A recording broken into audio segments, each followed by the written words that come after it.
at fossil fuel consumption.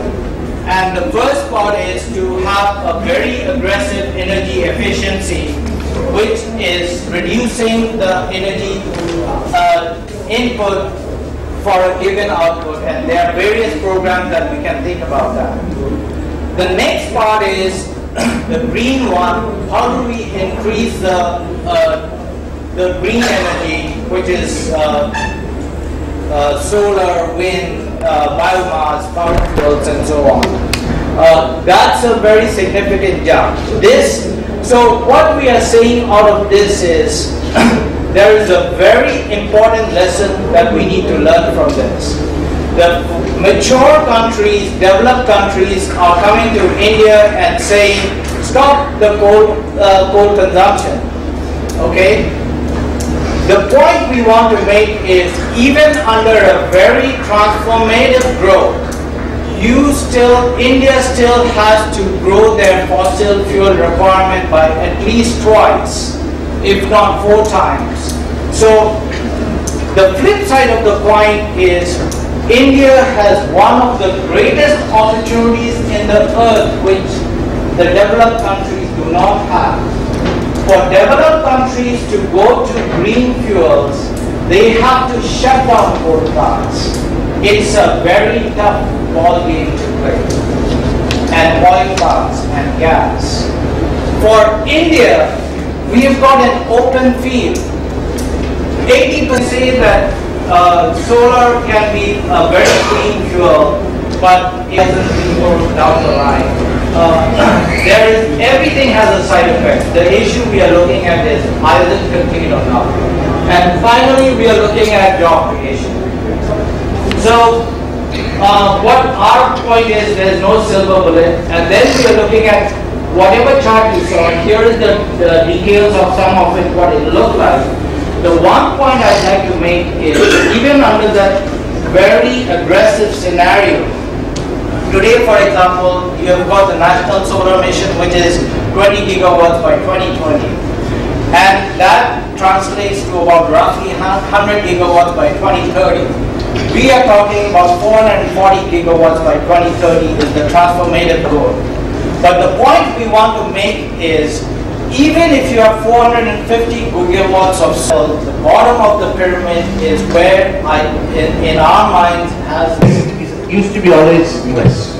Today it's not so anymore. Almost everywhere, anything biggest, not anywhere. The biggest plant of this, biggest plant of that, largest consumer of electricity, etc. Everything is in China.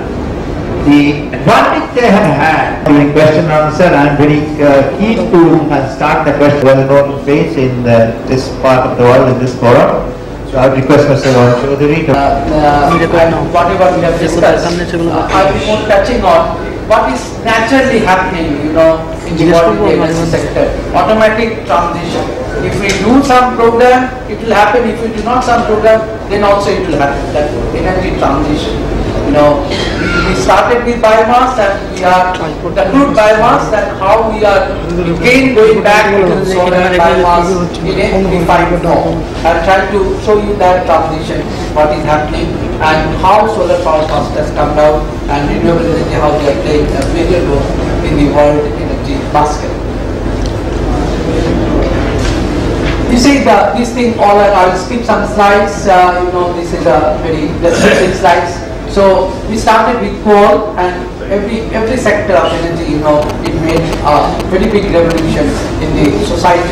We then switched over to oil and gas. Electricity was discovered, and it changed the overall total economic condition, the societal condition, everything in the world with the discovery of electricity.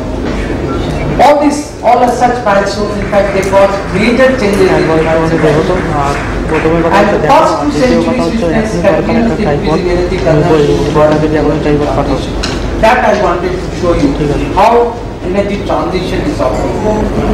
You see, even if you go now, I moved around the country for last 25-30 years. If you go even now, the first picture is from Tripura, the state I belong to. The people still they are dependent on biomass, this form of biomass. If you come to Eastern India, we are more dependent on this kind of coal. All these energy sources we are using. You, oil and gas we are using, this is another transition.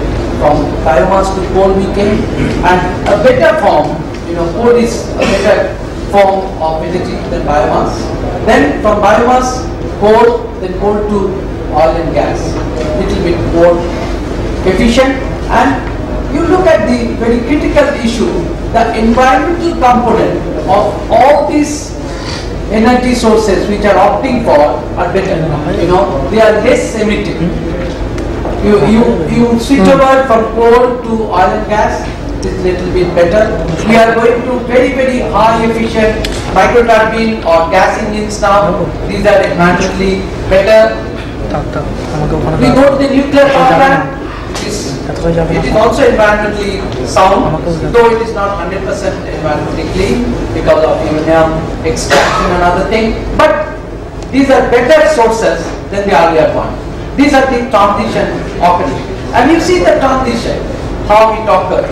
Gradually we started with fuel wood, you see, it came down, then we opted for coal, it is coming down, we are now dipping with petroleum and natural gas, and after really in 2000, though I started this work in India first time in 1981-82, when Dr. Manmohan Singh was the deputy chairman of the Planning Commission, and the first Indian solar PV power plant I set up in a state, Tripura, in the year 1981, only 1 kilowatt. He 1,000 megawatt, not really 20,000 what he mentioned, it is actually 22,000 megawatt, 20,000 grid connected, 2,000 megawatt off grid, because I am involved in the national solar mission, drafting and writing the report, so 22,000 megawatt. So you see that gradually this particular sector is coming up, is renewable energy and nuclear. But what is the status of the nuclear? That will come later. The international IEA, they are giving all data. Let us see their data. According to the IEA data, the total world energy consumption in 73 was only 4675 million tons of oil equivalent. And in 2007, it is almost double. So you see the increased energy consumption, that is the total energy consumption pattern is increasing like anything throughout the world, in India also. In the year 2030-31, the Indian requirement, now today in India, what is the installed capacity? It is about 200,000 megawatt in India. And in 2030-31, our energy requirement, if we maintain the GDP 8 to 9%, it will be about 900,000 megawatt. 700,000 megawatt will be shortfall. We have to generate that power in next 18 to 19 years. So that from where we get, so you see the structure of the global energy consumption is like this, and the fossil fuel structure composition is coming down, is compressed, and the renewable composition is going up. I should skip some slides because time is very short, but now side by side what was mentioned, that we are all consuming 200,000 megawatt. Don't think all the Indians are consuming 200,000 megawatt of power. Half of the people of India, half a billion out of 121 crores, almost 50 crores people, they are only consuming this 200,000 megawatt. What about the balance 60,000 crore people, 60 crore people? They are still in this situation. So these people are looking for more power, electricity. They are thinking that is their legitimate right, and I also believe that. Harish is working in that sector. I am also working in this sector. We always think that let us give some, one solar lantern to a village, they will be very happy, and we will be all sitting in the yard room having a lot of lights and other things, and because we are all privileged people. But things will not be done like that, I tell you. I tell you, these people, the picture which I am showing you, these people are going to come in a very large voice, and they will claim for electricity and energy as we are all paying. So this is a very big, challenge we are going to find in the next few years' time. So to address this crisis, the world must make a new kind of energy transition. We have seen the energy transition. But next energy transition, what will be next? It could be towards nuclear, towards renewable, or it could be a combination of renewable and nuclear. But I do believe things you cannot, you cannot ignore. So you must take the safety issues of nuclear also. But people are willing to take their decision. You have to give their decision. So what to do? The best solution may be the renewable, and nuclear also will be in the option, but let it be more safe and let there be more research activities. Then I do agree and I do believe that in future only nuclear and renewable will be the solution. Many people, even I am a man from renewable energy, I am telling renewable energy has some disadvantage also, some limitations. It is not really a firm power. It is highly climate dependent power. Though it can make miracles, but it needs a base load station. So nuclear has to be there, or any base load station. But it should be a combination of two, which will really make the world more cleaner. You see the energy conservation, it has been already mentioned and improvement. We are not using solar, hot water from the kerosene, or by burning of diesel. We are either using electricity for making hot water or solar. Something LEDs. Now people are not using, incandescent bulb from the country. They are only using, most of the people are using either CFL or LEDs. Automatically it is happening. With the tariff, high increase in tariff, and all of them, no, they are not using the LEDs and CFL only for protection of the environment, because the tariff in West Bengal itself, the average tariff is 6 rupees 50 paisa, not a matter of joke. So people are gradually shifting towards energy conservation. So that is also a transition occurring automatically, not due to the insistence of the scientists like us that you do it. No, it is due to the policy and due to the increase in the tariff. I want to just show you the renewable energy potential. Only you see some few slides I am selecting. See, the solar potential is so high. The geothermal, the hydro, biomass, wind, and our requirement is that quite high. You see, the potential of the renewable energy is very high, but it has a limitation. I told you. The limitation is all these sources except geothermal, even hydro, biomass, wind, solar, all are highly climate dependent. That is the biggest challenge before the scientists and the engineers. It is a PANIIT program, research and all other activities should be towards that. The storage, better storage of renewable energy system, if we can develop, then renewable energy is the future. That projected energy demand and how much at present, we are producing 11.8% from renewable. We must go up to 20% in next 10 years time for renewable to keep our commitment towards protection of the environment. That greenhouse gas emission we should keep within by the year 2050. If we want to keep it 2 degrees Celsius rise by 2050, then our renewable energy achievement or consumption should be 20%. PANIIT underscore test TEST underscore test. I think let's just finish. I'll take 2-3 minutes more. 3 minutes. You see the total renewable energy installation you just see, that is more than 400 megawatt now. It has just crossed the, another interesting part, it has crossed the total nuclear power installation in the world. It is now 400 gigawatts renewable energy. Not a matter of joke. That is also one important issue. So, coming to renewable energy, I am coming to solar PV. Why I am telling that, the cost of solar PV, as was mentioned by the earlier speaker, has come down dramatically. I'll show you that also. And this is one interesting side I tell you.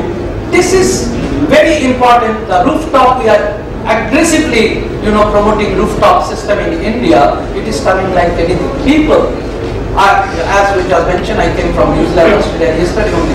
I've seen all houses, almost all houses in Australia, they are putting 2 kilowatt or 4 kilowatt rooftop system.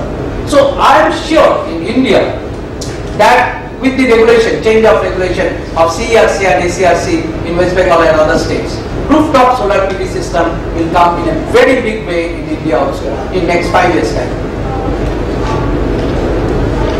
Because as it was mentioned, you see the price, 1975, per peak watt solar price was $99, and now today he has mentioned, I have mentioned it's less than $1. He has just now mentioned the 60 cent per peak watt when it just come. We are all expecting the grid parity. You know the grid parity. Grid parity is going to come in 2015. The solar electricity price, now you get at 7 rupee 50 paisa or something, and I am 100% sure that in the year 2015, the conventional power cost will be in the range of 7 to 8 and solar power cost will be in the range of 6 to 7. The wind power, you know, is coming up in a big way. The wind installation worldwide is more than 150,000 megawatt. Not a matter of joke. Offshore wind are coming in a big way worldwide, not in India, but we are also exploring that. The small hydropower, it is also coming up in particular selected areas, particularly in the Himalayan areas. A lot of small hydro machines have been installed and these are all coming. Biomass, the last point I mentioned, this recently I have been appointed in the Lakshadweep as an advisor energy. They are producing all of their 20 megawatt power from diesel, and I have been requested by the government of India, Dr. Lakshadweep, to change this scenario. And I have seen the Lakshadweep, you know, they produce huge coconut waste. Their potential is 15 to 20 megawatt, but we have not explored that technology, biomass technology, in a proper way that biomass can also contribute in the base as a base load station. So biomass could be a good option like this, you know. In addition, import of biomass, cross-border import-export, that may also. Sri Lanka is producing lot of, say, biomass. Rice husk, and Thailand is producing a lot of rice husk. From Thailand or Sri Lanka, you know, instead of importing diesel in a ship, you can import the biomass in your country, you can produce the power. That trend I am sure it is going to come, and I am pursuing for that also. In Lakshadweep I am going to do that. From Malabar coast, Kerala, you know, they will import in the Lakshadweep 50% of their biomass and 50% of their local generation. With that, they can produce entire 20 megawatt power and they can replace, phase out the complete diesel. So these are the new things coming up worldwide. Look, the point is we are gradually shifting towards a clean energy source and more efficient energy source. So in Rio Plus 20 also same voice we have listened that the access to energy, that is the voice. We must give that. 20 years back we were thinking in Rio, we discussed about the global environment, and now we are discussing about access of energy by all. And if we want to do really that particular job, that everybody should have access to energy, then only two solutions. One, for large scale power generation, you have to depend on nuclear, I believe. And for small scale power, for off-grid areas, remote areas, like Lakshadweep, Andaman, Maldives, everywhere I am working now, in those areas, so if we combine these two things, then we will have a better, renewable and clean water. Thank you very much. Thank you very much. I think everybody is boiling to have some question and answer, but a short, just a minute, short statement will be given by Harish. He has done wonderful work on energy, renewable energy. So I will request him to take as little time as possible, but please go ahead. I and the speakers, we are prepared to sacrifice better part of the tea time. Actually, it's tea break just after this session. So it's as long as you wish to be here, you are most welcome. We started about 20 minutes late because of various reasons. Thank you, sir. Can you hear me? Yes. I think we should also have some music. I mean, so that we can distract the people next door. Thank you. I'm sure Mr. Gonchani and myself are very tired of seeing each other over the last 2 decades, one way or the other. But sir, I think to promote renewable energy and sustainable energy, we need to have a complete paradigm shift of thinking. I think we are stuck in this whole process of thinking per unit cost of kilowatt hour, or what does it actually cost. See, the statistics are, there are 2 billion people in the world who do not have electricity, and half of them, around 500 million of them stay in India. We are growing at 8%. Are we really proud to say that 500 million Indians do not have electricity? Because 500 million Indians do not have electricity, we got into IIT. If they had electricity, we would not have been IIT. Let's be very clear about that. Lots of smart people do not have that opportunity. 1 million children and women die every year in the world because of indoor air pollution, of bad cooking. You have 3-stone cooker and you cook. 75% of them are Indians. Are we really proud to be from IIT? Are we really proud to say that we are growing at 8%? Today, after 65 years of independence, that we have not been able to provide a simple light bulb to half of our country is absolutely a shame. What have the 5 IITs done actually? Now 13 or 14 IITs have actually done with that. Practically, it's been really a dismal story at the grassroots level. Many of us are from IIT, we say that in a service to the nation, right? We've all had subsidized education. On whose subsidies that we did? Today, travel to the rural India and you see what actually rural India is. So I think, and that's the chance that this country has to link up sustainable energy to poverty alleviation. We all talk about unit cost, and unit cost. You know, an average street vendor, whether it's Calcutta or whether it's Bangalore, he or she spends 15 rupees on a daily basis on kerosene. That's 450 rupees a month.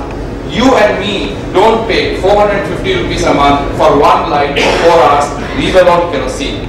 You know, solar, if provided for her 4 hours at 6 o'clock and at up to 10 o'clock, it comes to 6 rupees 50 paisa.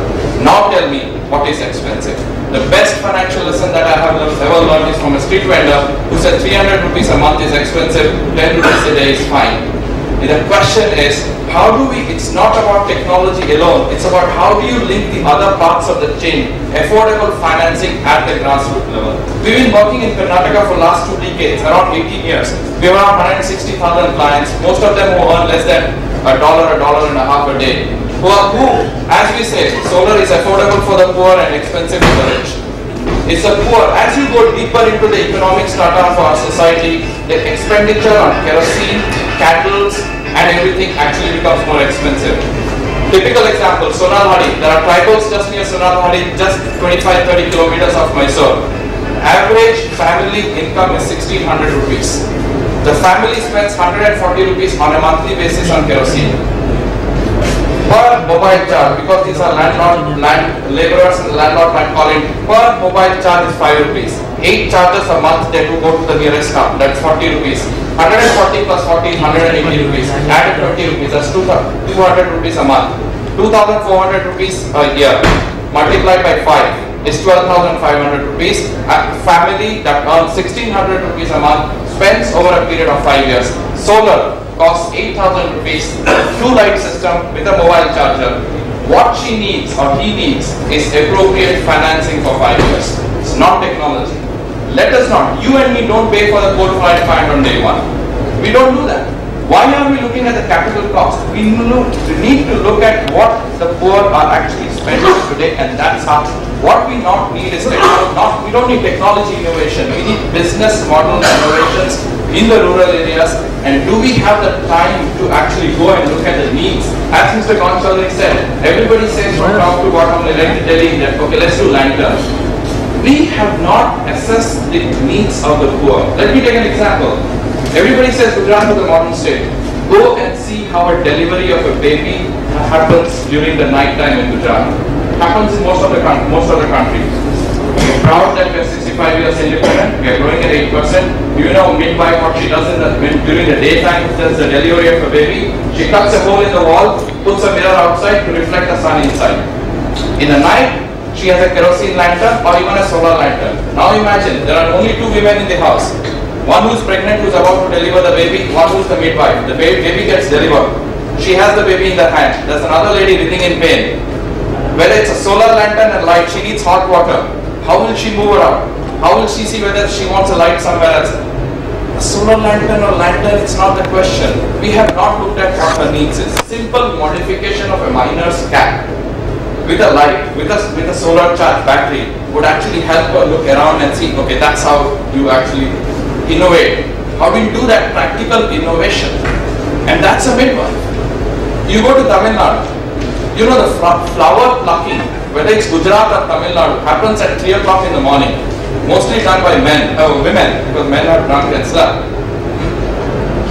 You know why the kids in a certain districts of Tamil Nadu have long hairs? Not because of fashion, because it's enough to actually balance a kerosene lamp on the head. How many of us would actually make sure that our 7-year-old daughter or a niece or a granddaughter to go out at 3:30 in the night with balancing a kerosene lantern on her head so that she can actually pluck flowers from the bottommost, because they're short, they can actually collect. Then the mothers collect it, go to the bus, sit down and sell it in Madurai or Ahmedabad. That's how flower plucking happens in our country. Do we have we created a technology that can actually modify that? No. Same thing. What is there for a midwife could be easily applicable that they wear this hat. So rather than having one hand having the kerosene or one hand actually looking at something else, you have both hands free and they can actually pluck the flowers. Now, a midwife would say, I have only 3 deliveries a month and a solar light costs X amount of rupees and I cannot pay for it. The same village in Gujarat, you have the midwives, you have the flower pluckers. We finance the lady with 10 such lights of headgears which are powered by solar and travels during the daytime. She rents it out to the midwife whenever she has a delivery and rents it out to the flower pluckers on a daily basis. It's a whole economic model. You have created economics, you have created livelihoods, you have created sustainable energy, and I have not used the word climate change, nor have I used the word subsidies. Poor don't ask for subsidies. Poor ask for sustainability in a way you can actually create long-term solutions. I was telling my friends about the whole Siddhi community. I don't know how many of you know about the Siddhi community. Siddhi communities are African slaves from Tanzania and Mozambique who were brought in by the Portuguese and they ran away from Goa into the jungles of Karnataka. As we are as racist as anybody in this world, they will never be able to integrate because of the color of the skin. If you take the Siddhis and take them to the bank, they will say, I will not enter the bank because the bank has glass doors. 1400 rupees they earn. The same issue when you go to the bank, when you went to the bank and said, are you going to finance them? No, because they have no credit rating, not to have an assets. We asked about these 32 families. We asked the bank, what would you require? The bank said 100% guarantee. We put 100% guarantee against these 32 Siddhis. 6 months later down the line, we went and asked the bank, how is the payment mechanism? And we put up a 2-light solar system, costing 8,000 rupees. 8,000 rupees, they were earning 1,400 rupees on a monthly basis. The bank said they're paying fantastic. I said, if you knew this information 6 months ago, what is the guarantee would you have taken from us? He said 20%. We immediately removed 80% and put extra guarantee for another 100 families. We leveraged 1:5. The best part is when we went and asked the Siddhis, are you happy with the light? They said, we're happy with the light. More importantly, after I finish my loan, solar loan, I'll go and buy a sewing machine. That means, she was telling that I have become bankable. I have become bankable, I now have a bank account. That's the social transformation that decentralized energy actually brings to the doorstep of the poor. You can create multiples of such business models, integrating finance, integrating technology, integrating market linkages. That's the beauty. If you look at the immigrants, Gujarati guys who have actually come and settled down in the slums of Bangalore, they want solar, they'll say, solar डालो साहब, आप जो खर्च है मेरा, मैं 4 cricket bat बनाऊंगा शाम को 6 से 10, 1 मेरा जाता सोलर खरीदने के लिए, 3 जाता मेरा profit margin. That's how people think. Now, none of the places where I have actually spoken where we say that solar is expensive. It's a concept of how do you actually sit with them? How do you look at the needs? The needs have to be customized. Wants, I want an iPad, I want a phone, that can be actually standardized. Today, we are not actually spending enough time. We have 200 employees. We never take IITs. Because the IITs really do not spend time. It's all about the ego, the hierarchy. How do you actually report to a BCom fail? An IITian will never report to a BCom fail. Why? The BCom fail guy has